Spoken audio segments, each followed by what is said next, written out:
Bismillahirrahmanirrahim. Assalamualaikum warahmatullahi wabarakatuh. Sebelumnya, puji syukur untuk mengawali serta sholawat tanpa henti. Allahumma sholli wa sallim wa barik alaih. Perkenalkan, saya Ainan Radia dengan NIM 90 100 118 016. Nah, kali ini Ainan akan menjelaskan materi tentang konsep dan aplikasi akad mudharabah. Namun, sebelum lebih lanjut kita membahas lebih jauh tentang apa itu akad mudharabah, perlu teman-teman ketahui indikator atau pencapaian dari pembahasan kita pada kali ini. Yang pertama, definisi akad mudharabah. Yang kedua, landasan hukum akad mudharabah. Yang ketiga, rukun dan persyaratan akad mudharabah. Yang keempat, jenis-jenis akad mudharabah. Yang kelima, ketentuan-ketentuan akad mudharabah. Yang keenam, skema dan aplikasi akad mudharabah. Dan yang terakhir, apa manfaat dari akad mudharabah. Nah, kita akan bahas satu persatu mulai dari indikator yang pertama, yaitu definisi akad mudharabah. Nah, secara etimologi atau bahasa, mudharabah berasal dari kata ad-darb yang artinya memikul atau berjalan, atau bisa juga kita artikan seseorang yang berusaha melangkahkan kakinya dalam menjalankan usahanya. Sedangkan secara istilah atau terminologi dapat kita simpulkan bahwa akad mudharabah merupakan akad yang dimana terjadi perjanjian antara kedua belah pihak, yaitu ditandai dengan pemilik modal memberikan sejumlah dana atau modal kepada pihak kedua, yaitu pengelola modal, yang kemudian keuntungannya akan dibagi rata sesuai dengan hasil kesepakatan. Dan apabila terjadi kerugian akan ditanggung oleh pemilik modal jika hal ini bukan merupakan kelalaian dari pengusaha atau pengelola modal. Nah, lebih lanjut kita bahas tentang indikator yang kedua, apa sih landasan hukum dari akad mudharabah. Nah, akad mudharabah ini dijelaskan dalam Al-Quran, Quran surah Al-Muzammil ayat 20 yang berbunyi, dan orang-orang berjalan di muka bumi mencari karunia Allah. Kemudian dijelaskan pula dalam Al-Quran, Quran surah Al-Jumu'ah ayat 10 yang berbunyi, apabila telah ditunaikan sholat, maka bertebaranlah kamu di muka bumi dan mencari karunia Allah. Selanjutnya kita ke indikator yang ketiga, apa rukun dan persyaratan dari akad mudharabah. Nah, rukun dan persyaratan dari akad mudharabah ini yang pertama al-aqidain, yaitu dua orang yang melakukan perjanjian. Yang kedua itu modal atau saham. Yang ketiga itu amal, usaha yang akan dijalankan. Yang keempat itu ar-ribu atau keuntungan. Yang kelima itu sigat, akad atau ijab kabul. Nah, selanjutnya yaitu persyaratan. Persyaratan dari akad mudharabah ini terkait atas tiga hal. Yang pertama terkait kedua belah pihak, terkait modal, dan terkait keuntungan atau laba. Nah, terkait kedua belah pihak itu harus merupakan orang yang balik, berakal, dan cakap dan tahu hukum. Kemudian tidak diharuskan merupakan agama Islam. Nah, kemudian terkait modal ini merupakan uang yang disepakati oleh masyarakat tersebut. Yang kedua, nominalnya itu harus jelas. Yang ketiga, modal bukan merupakan piutang. Yang keempat, modal ini harus diserahkan pada saat akad. Dan yang terakhir, modal ini harus diserahkan oleh sohibul mal kepada mudharib. Nah, selanjutnya tentang jenis-jenis dari akad mudharabah. Nah, jenis-jenis mudharabah ini ada dua, yaitu mudharabah mutlakah dan mudharabah muqayyadah.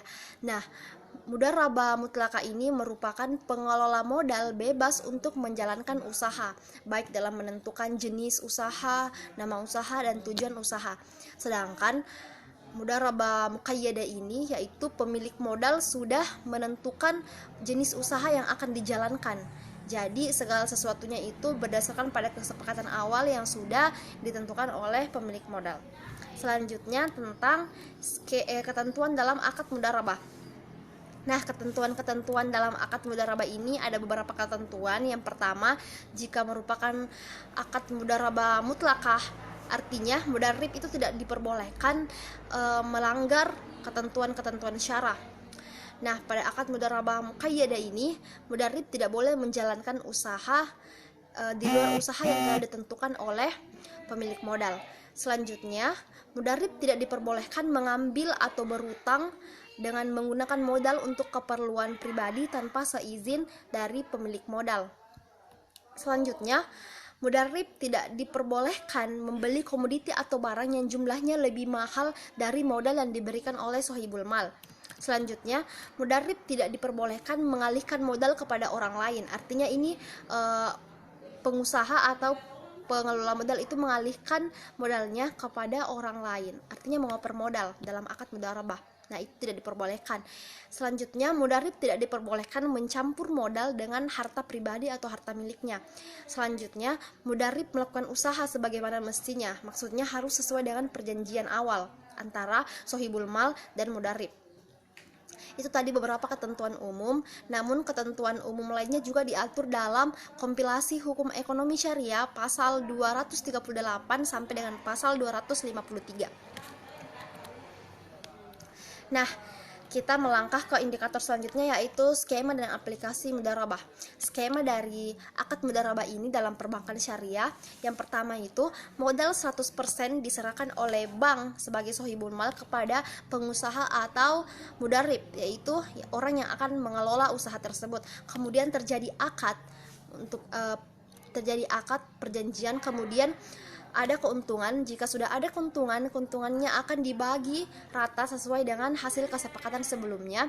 Kemudian keuntungan yang diperoleh oleh pihak bank akan kembali lagi menjadi modal, dan kemudian akan seterusnya seperti itu alurnya.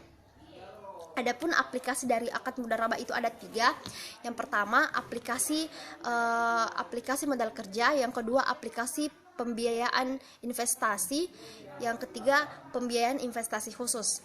Nah, kita lanjut ke manfaat dari aplikasi mudharabah. Manfaat dari aplikasi mudharabah ini sangat banyak. Yang pertama, pihak bank atau sohibul mal mendapatkan keuntungan dari hasil kerjasama tersebut, sedangkan pihak pengelola atau mudarrib mendapatkan keuntungan, yaitu bantuan dana untuk melakukan usaha. Yang kedua, pengembalian pokok pembiayaan itu disesuaikan dengan cash flow atau kas usaha mudarrib, sehingga tidak memberatkan nasabah atau mudarrib.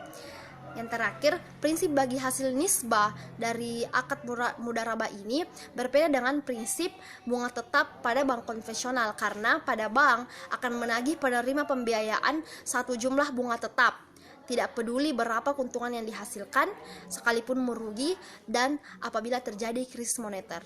Nah, jadi itu tadi pembahasan materi yang bisa saya sampaikan mengenai 7 indikator secara singkat dan jelas. Untuk lebih lanjutnya, mohon maaf jika ada salah kata. Wabillahi taufiq wal hidayah. Wassalamualaikum warahmatullahi wabarakatuh. Sekian, wassalamualaikum warahmatullahi wabarakatuh.